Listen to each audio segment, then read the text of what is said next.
राधे मित्रों, जय श्री कृष्णा, जय माँ तुलसी की। कैसे हो मित्रों? आशा करते हैं सब अच्छे होंगे, बहुत ही अच्छे होंगे और बढ़िया होंगे। और भगवान से यही प्रार्थना करते हैं सभी है जो खुशहाल रहे, आनंद पूर्वक रहे, अपनी ज़िंदगी में मौज मस्ती करते रहे। तो प्रिय मित्रों, आज हम है जो बात करेंगे बहुत ही एक अच्छी सी है जो कहानी होने वाली है, बहुत ही अच्छा सा हम जानेंगे। और आज हम बात करते हैं कि अपने एकमात्र तुलसी के पास दीपक जलाने से है जो मनुष्य है जो किस किस कर्मों का है, जो जो यहाँ पे है जो सब कुछ करते हैं और क्या क्या कर्म गलत कर्म करते हैं। तो एक मात्र तुलसी के पास दीपक जलाने से वो सारे पाप होते हैं वो नष्ट हो जाते हैं। और क्या अगर वो बुरा कर्म काम करता है तो वो सब माफ कर देती है तुलसी मैया है, विष्णु भगवान है। और क्या वो सही काम करते हैं तो उनके लिए कितना अच्छा होता है, और बुरे काम करती है तो कितना अच्छा होता है।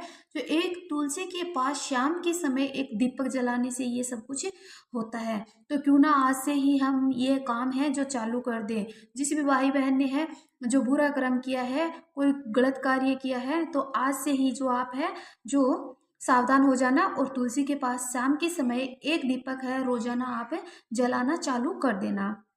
तो आज हम बात करते हैं मेरे प्यारे मित्रों कि तुलसी के पास है जो दीपक जलाना कितना शुभ होता है और कितना फायदेमंद होता है, कितना अच्छा होता है। तो पता है कि एक बार की एक बात है कि सबसे पहले आपको पता है कि तुलसी माता की पूजा है, जो तुलसी माता के दीपक है किसने किया? विष्णु भगवान जी ने किया था। भगवान श्री कृष्ण कहते हैं कि जिस जगह पर तुलसी का पौधा होता है वहाँ कोई भी नकारात्मक ऊर्जा है जो प्रवेश नहीं करेगी। दोस्तों संतान दोस्तों सनातन हिंदू धर्म में तुलसी के पौधे का बहुत ही अधिक महत्व है। भगवान श्री हरि विष्णु कहते हैं जिस प्रकार देवी लक्ष्मी से बैकुंठ को ऐश्वर्य प्राप्त हुआ था, उसी प्रकार बैकुंठ में तुलसी के कारण ही पवित्रता प्राप्त हुई है। पृथ्वी लोक पर जहाँ पर भी तुलसी का पौधा होगा उस स्थान पर देव ही देव वास करेंगे। प्यारे मित्रों, आपको पता है इसी कारण से हमें हमारे घरों में है जो सभी को है जो तुलसी का पौधा है जो अवश्य लगाना चाहिए, जरूर लगाना चाहिए। तुलसी के पास दीपक जलाने से और क्या होता है क्या नहीं होता है, तो दोस्तों अभी हम जानते हैं कि देवी सत्यभामा ने है जो भगवान श्री कृष्ण ने से पूछा कि हे स्वामी आप मुझे है जो एक बात बताओ। तो बोला कि हे देवी आप पूछो क्या बात है। कि आपने मुझे तुलसी में जल देने का महत्व तो बता दिया है, पर तुलसी के पास दीपक जलाने का है जो क्या महत्व होता है? रोज शाम को तुलसी के पास दीपक क्यों जलाया जाता है? इससे मनुष्य को कौन सा है जो फल प्राप्त होता है? तुलसी के पास दीपक जलाने का मतलब कौन सा तरीका है, तथा दीपक जलाते समय अपने को किस मंत्र का उच्चारण करना चाहिए? क्या आप मुझे विस्तार से है जो स्वामी बताओगे क्या? तो भगवान श्री कृष्ण कहते हैं कि हे देवी सत्यभामा, आज तुमने समस्त संसार के कल्याण की भावना से बहुत ही अच्छा प्रश्न किया है। और तुम्हारा इस बात का उत्तर देने से मैं पहले है जो तुम्हें प्राचीन मतलब पुराने काल की ऐतिहासिक के बारे में है जो बताता हूँ। और तुम्हारे सभी प्रश्नों के उत्तर है जो इस प्राचीन पुराने इतिहास में ही अवश्य मिल जाएंगे। तुलसी के पास दीपक जलाने से जो फल मिलता है उसी के बारे में है जो इनका मैं वर्णन है जो इस कथा के माध्यम से करने वाला हूँ। और हे देवी सत्यभामा आप है जो इस कथा को है समझना, इसीलिए इस कथा को तुम ध्यान से है जो सुनना। तुलसी में दीपक जलाने से 100 वर्षों तक पुण्य की प्राप्ति होती है। हे प्रभु, इस कथा को तो मैं सुनने के लिए बहुत ही है जो उत्सुक हूँ, बहुत ही बेकरार हूँ। तो आप मुझे है कृपा करके है जो प्रभु इस कथा को मुझे सुनाइए। तो फिर भगवान श्री कृष्ण कहते हैं कि हे देवी सत्यभामा, चलो बताते हैं कि दक्षिण दिशा में एक तुंगभद्रा नाम की एक बहुत ही बड़ी नदी थी। उस नदी के किनारे है हरिहर नाम का एक सुंदर नगर बसा हुआ था। और उसी नगर में हरि दीक्षित नाम के एक ब्राह्मण है जो निवास करते थे। और बहुत ही गुणवान व्यक्ति था, बहुत ही सुंदर था, बहुत ही उसका चरित्र सुशील विचार थे। और वो वेदों के अनुसार से भी चलने वाले थे और समस्त शास्त्रों का उनको है जो अध्ययन भी था।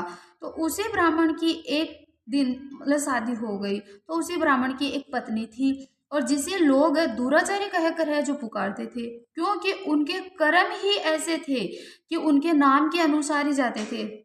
भाई गलत कर्म किया तो गलत नाम था उनका, तो उसके कर्मों की सजा उसके नाम में थी, क्योंकि वह हमेशा अपने पति को है जो कुशब्द बोलती थी, हमेशा अपमान करती थी, कभी अपने पति को भोजन नहीं कराती थी, कभी भी अपने पति के साथ संभोग नहीं करती थी, कभी अपने पति के साथ शयन नहीं करती थी, कभी भी है जो अपने पति का है जो कहना नहीं करती थी, कभी है जो अपने पति के साथ में है उसने प्रेम से है जो बातें नहीं की थी। तो इसलिए वह मतलब गलत ही गलत है जो उनके विचार थे, तो इसी नाम से उसका नाम भी वही रखा गया था। पति के मित्र आते थे उनको है जो भगा देती थी, घर में कोई भी मेहमान आता था उनको भगा देती थी, उनको घर से भगा देती थी, और रोजाना है जो गलत औरतों की संगत में ही रहते हुए वह घर से हमेशा बाहर ही रहती थी, क्योंकि उनका है जो मन है अपने पति को छोड़कर पराये पुरुषों में ही लगा रहता था। वह औरत पराये पुरुषों को घर से बाहर जाकर देखती थी और सुंदर पुरुषों की तलाश में बाहर जाके जंगल में वो फिरती थी और सुंदर सजती संवरती और फिर जाती और पराये मर्दों की तलाश में ही वो वहाँ पे जंगल में जाती थी और उनके साथ में है संभोग बनाती थी। तो उनका रोजाना का यही काम था। एक दिन हरिभद्र ने अपनी पत्नी से कहा कि हे प्रिय, यह आचरण है आपका है जो सही नहीं है, इस प्रकार पाप करने पर तुम्हारा है अहित ही होगा, तुम अभी से ये बुरे काम करने हैं जो छोड़ दो। इस प्रकार के प्यार से है जो मुझे बहुत दुख होता है, अगर तुम ऐसा काम करती हो तो मुझे बहुत ही दुख होता है, मुझे बहुत तकलीफ होती है, इसलिए तुम ये सारे काम है जो छोड़ दो प्रिय। तो फिर उस औरत ने कहा कि ना जाने मैंने ऐसा कौन सा पाप कर दिया है जो पहले के टाइम में मैंने पहले के जन्म में मैंने बहुत कौन सा पाप किया होगा, कर्म किया होगा गलत है, इसीलिए मुझे है जो तू जैसा पति मिला है।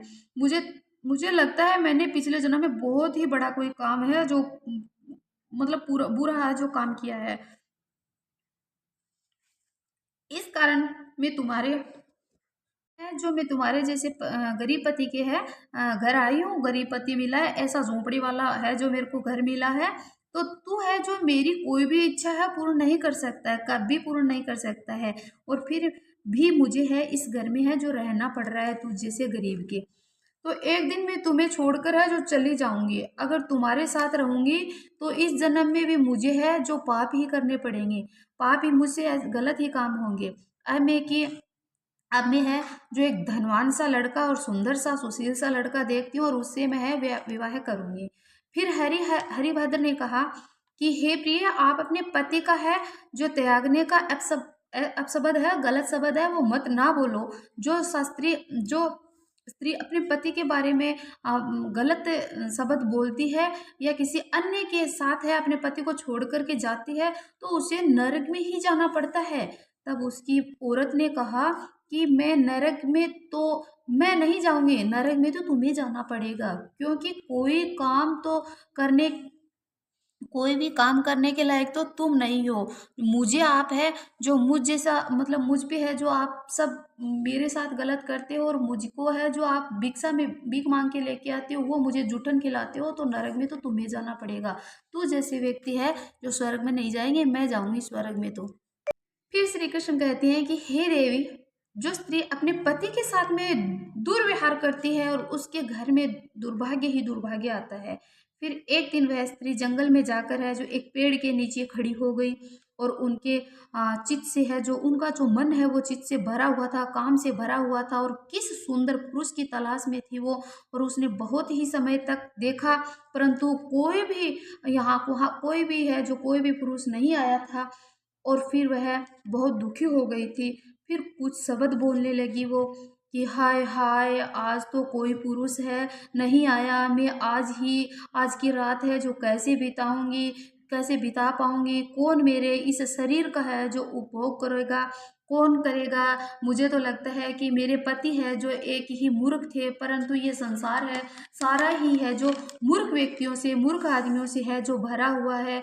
मैं इतनी सुंदर हूँ और मेरा इतना सुंदर शरीर है, मैं तरस रही हूँ संभोग के लिए, कोई है जो इस जंगल में है या फिर कोई ऐसा इस संसार में कोई ऐसा नहीं है जो मैं मुझ जैसी सुंदर नारी के साथ शयन करे, संभोग करे और मुझ जैसी सुंदर नारी को पा सके और मुझ जैसे सुंदर नारी के साथ है जो विवाह रचाए। तो उस दिन है जो ऐसा मतलब कोई भी है जो वहां पर नहीं आया। तो ये ऐसा देख कि फिर है जो ऐसा सब इसने किया, दुखी हो गई। ये दुखी होकर के कहती है, हे भगवान, कोई ऐसा सुंदर सा सुशील सा अच्छा सा है जो पुरुष भेजे, जो चाहे एक बार मेरी प्यास बुझा के, चाहे फिर वो है जो मेरा भक्षण भी कर ले, मैं उसे स्वीकार करूंगी। तो ऐसा सहन कर लूंगी, अगर मेरा भक्षण भी फिर करेगा तो मैं सब कुछ है जो सहन कर लूंगी। फिर भगवान श्री कृष्ण कहते हैं कि हे देवी, वह स्त्री जंगल में जोर जोर से है जो बोलने लगी, विलाप करने लगी कि उसी जंगल में फिर एक है जो बहुत बड़ा है, जो बाघ रहता था और उस पापिनी स्त्री के पास है जो उनको खाने के लिए, वह उनकी जोर जोर से आवाज सुन करके है जो आ गया। और वो बाघ था, उस बाघ का नाम था ध्वंसक था। उसकी आंखें बहुत बड़ी बड़ी थी, उनका रंग था जो जंगल के कलर के जैसा ही भूरा कलर था। उनके ऊपर धारियां, काले रंग की धारियां थी, उनके बहुत मोटे मोटे पंजे थे। आ, बहुत ही बड़े तीखे उनके है जो दांत थे। तो वह शेर है वह दहाड़ता हुआ आ गया और उसे देखकर वह स्त्री कांपने लगी। उनके जैसे ही वो पास आया स्त्री के, तो वह स्त्री है जो कांपने लगी और चिल्लाने लगी। इतने में ही बाघ ने अपने पंजे से है उस स्त्री को है जो काट डाला और वो नीचे गिर गई। और अरे बाघ, तू क्यों आया? फिर उस बाघ से कहने लगी कि अरे बाघ, तू क्यों आया है? तू मुझे क्यों खा रहा है? मैं तो यहाँ सुंदर पुरुष की तलाश में थी और मैं इतनी सुंदर हूँ, तू मुझे क्यों खाएगा? हाँ, तो ऐसा सब है उनको कहने लगी। फिर बाघ ने कहा कि हे पापिनी स्त्री, तू जैसी पापिनियों का भक्षण करना ही मेरा काम है, तभी तो मुझे इस जंगल में उस जंगल में मैं तुझ जैसी पापिनी स्त्रियों को खाऊंगा, तुम्हारा भक्षण करूंगा, तभी तो मुझे इस शरीर से है जो छुटकारा मिलेगा। तो ये उस शेर ने उससे कहा। फिर उस स्त्री ने उस शेर से कहा कि हे बाघ, तू मुझे ऐसा बताओ कि तुमने ऐसा कौन सा पाप किया है जो आप इस जंगल में है, जो इस शरीर में है, जो यहाँ फिर रहे और मुझ जैसी स्त्रियों का आपको है जो भक्षण करना पड़ रहा है। तो आप मुझे है कृपया करके बताइए, फिर आप मेरा है जो आप भक्षण कर लीजिए। तो उस शेर ने उस स्त्री को एक बार कुछ समय के लिए है जो अपनी कहानी है जो इस विस्तार से है जो पूरी कहानी बताई कि एक बार मैं एक गांव में रहता था और उस गांव के अंदर है जो उस गांव में मैं है जो बहुत ही पढ़ा लिखा हुआ था, मैं बहुत ही विद्वान घर से था। मेरे माता पिता है, मैं ब्राह्मण घर में था और मेरे माता पिता है जो भक्ति भाव करते थे, मैं भी करता था और मुझे हर चीज़ों का ज्ञान था, मुझे वेदों का ज्ञान था, मैं बहुत ज़्यादा भक्ति भाव करता था। और पर मैंने ये सब करके मोह माया में आके बहुत ज़्यादा लालच में आकर है लोगों से है मैंने झूठ बोल बोल कर है जो पैसे खाए हैं। फिर मुझे है जो बहुत आगे में जैसे जैसे बड़ा होता गया तो मुझे मोह माया के अंदर है जो मुझे प्यार की भावना में है जो मुझे बहना पड़ गया। तो मैंने इस तरह से है बहुत सारे है जो गलत काम किए हैं। जब तक मुझे लास्ट तक मैं बूढ़ा हो गया था और मेरे बाल सफ़ेद आ गए, मुँह में दांत भी नहीं रहे, तब तक भी मैंने है जो एक लास्ट में हवन किया था। उस हवन में भी मैंने है जो सब कुछ है जो मतलब सही नहीं किया। लोगों से मैंने झूठ पैसे, हमने है ना ब्राह्मणों ने झूठ पैसे लिए, ठगी की उनसे और मोह माया के अंदर और पैसों के लालच में। तो मुझे ऐसा नहीं करना चाहिए था, लेकिन मैंने ये सब झूठ बोल के किया। मुझे पाप ही, मेरे हाथों से पाप ही पाप हुआ, तो मुझे है जो नरक में ही जाना पड़ा और मुझे बहुत कड़ी से कड़ी सजा है जो भगवान ने दी। फिर मुझे है जो ये मिला, तो मैंने यह प्रण लिया था, ये धारण, मैंने ये शब्द बोला था, ये प्रण लिया था कि मैं अब फिर से जाऊंगा तो मैं जो धर्म करेगा, जो सत्य के अनुसार चलेगा, जो हमेशा सच बोलेगा, जो स्त्री अपने पति के साथ में अच्छे व्यवहार करेगी, जो अपने पति के साथ में कुव्यवहार गलत व्यवहार नहीं करेगी, जिस घर में खुशियाँ खुशियाँ होगी, वह हमेशा सत्य के मार्ग पे जो बंदा चलेगा, जो भी इंसान चलेगा, जो भी जानवर, जो भी कुछ भी, जो भी सत्य के मार्ग पे चलेगा, उनका भक्षण मैं कभी नहीं करूँगा। और जो असत्य के मार्ग पे चलेगा, गलत कार्य करेगा, उनका भक्षण करके ही और मैं मेरा पेट भरूँगा, उनका भक्षण मैं करूँगा। तब जाके है मुझे, अगर मैं उसका भक्षण करूँगा तो मुझे इससे शरीर से है जो छुटकारा मिलेगा, और फिर मुझे है जो मनुष्य की प्राप्ति हो पाएगी। पापिनी स्त्री, तुम्हारी तरह ही मैंने ये सारे काम किए थे। जैसा जैसा तुमने पाप किया है, मुझे लग रहा है कि तू बहुत ही पापिनी है। तुमने तुम्हारे पति के साथ में बहुत गलत व्यवहार किया है। मुझे लगता है तुम्हारे पति बहुत सुशील और नेक है, इंसान है। तुमने तुम्हारे पति के साथ में है बहुत गलत विचारधारा की है, और तुम उनको है जो छोड़कर यहाँ पे है जंगल में भटकती फिरती रहती हो, और गलत पुरुषों के पराये पुरुषों के साथ में है जो आप है जो संभोग करती हो। तो ये बहुत, आपसे बड़ा पाप कोई नहीं कर सकता है। आप जैसी स्त्री का अपहरण करके, आप जैसी स्त्री का है जो भक्षण करके ही मुझे है जो इस शरीर से छुटकारा मिलेगा, तो अब मुझे है जो आपका है जो करना ही पड़ेगा, भक्षण करना ही पड़ेगा। तो उस शेर ने इतना कह कर है उस स्त्री का भक्षण कर लिया, और उस स्त्री है जो मर गई, खत्म हो गई। तो फिर उनको है जो धर्मराज की है जो वो लेने आए, तो यमलोक के लोग हैं जो लेने आए, और उनको लेकर के है जो मारते पीटते घसीटते लेकर के गए, और वहां ले जाकर के है जो धर्मराज के पास है जो खड़ा कर दिया। और धर्मराज के पास है जो खड़ा करने के बाद यमराज जी कहने लगे कि तुमने तो, तुम्हारे पति, हे पापिनी, तुमने तुम्हारे पति के साथ में है बहुत ही गलत किया है, उनका बहुत अपमान किया है।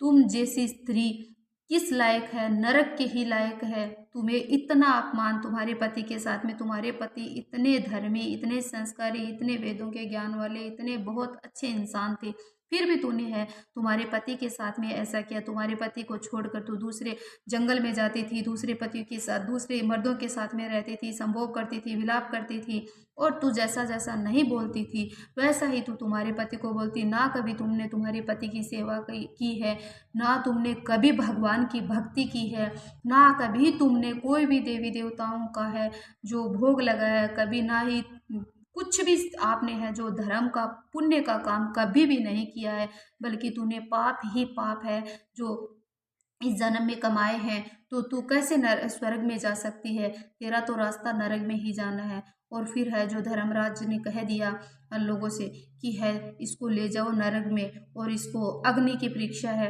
अग्नि में डाल दो। तो कुछ समय तक है उसको है अग्नि की है जो अग्नि में डाल रखा, उनको फिर तेल की कढ़ाइयों में डाल दिया, और फिर उसको कीड़ों की कूंड संभोगनी पड़ी, और सब कुछ ये देखना, उसको कांटों पे चलना पड़ा, भूखे प्यासे रहना पड़ा, सब कुछ उसको है जो देखना पड़ा।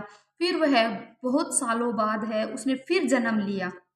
जन्म लिया तो फिर वह एक है जो एक इंसान के है जो गरीब घर के इंसान, गरीब घर में उसने जन्म लिया, और उसकी शादी हो गई, और फिर विवाह हो गया। विवाह होने के बाद में वह स्त्री ऐसे ही है जो अपने, फिर भी अपने पति के साथ है जो वह ऐसे ही गलत कार्य करती थी और गलत काम करती थी, और गलत ही उनका नतीजा था।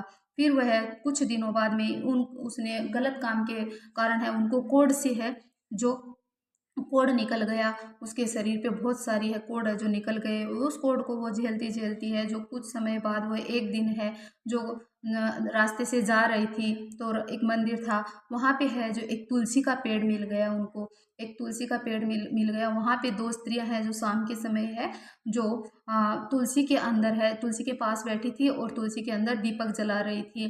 तो वहाँ पर वह चली गई और उन स्त्रियों से वह पूछने लगी, लेकिन स्त्रियां हैं जो अपनी पूजा पाठ में और तुलसी मैया की भक्ति भाव में है जो लीन थी, तो वह नहीं बोल पाई कुछ भी उससे। लेकिन वहाँ से एक है जो ब्राह्मण निकला और कहने लगी, हे महाराज, ब्राह्मण कहने लगा कि हे पुत्री, तुम कौन हो, कहाँ से आई हो, क्या कह रही हो? तो बोली, हे महाराज, ये है सब, ये किस चीज़ का पौधा है यहाँ पे, और ये जो नारियां हैं, जो स्त्री है ये बैठी है, ये इनकी पूजा कर रही है, इनकी पूजा करने से इनको क्या फल मिलता है? तो बोली कि ब्राह्मण बोले कि हे पुत्री, बेटा, ये तुलसी का पौधा है, ये बहुत ही शुभ होता है। जिसने बहुत बड़े बड़े पाप किए हैं, बहुत ही बड़े पाप किए हैं, कितना भी बड़ा पाप किया है, और जिस पाप करने से वह कोढ़ से है, जो तरस रहा है, जूझ रहा है, तो इस तुलसी के अंदर एक घी का दीपक सायंकाल में जलाने से है, जो उनका पूरा का पूरा जो कोढ़ है, पाप है, जो नष्ट हो जाता है, और ये सब करने से होता है। तो पर बताओ, आप बताओ, आप कौन हो और कहाँ से आए हो, और जो इतने कोड से आप है जो जूझ रहे हो, आपने, मुझे लग रहा है कि बहुत बड़े पाप किए हैं।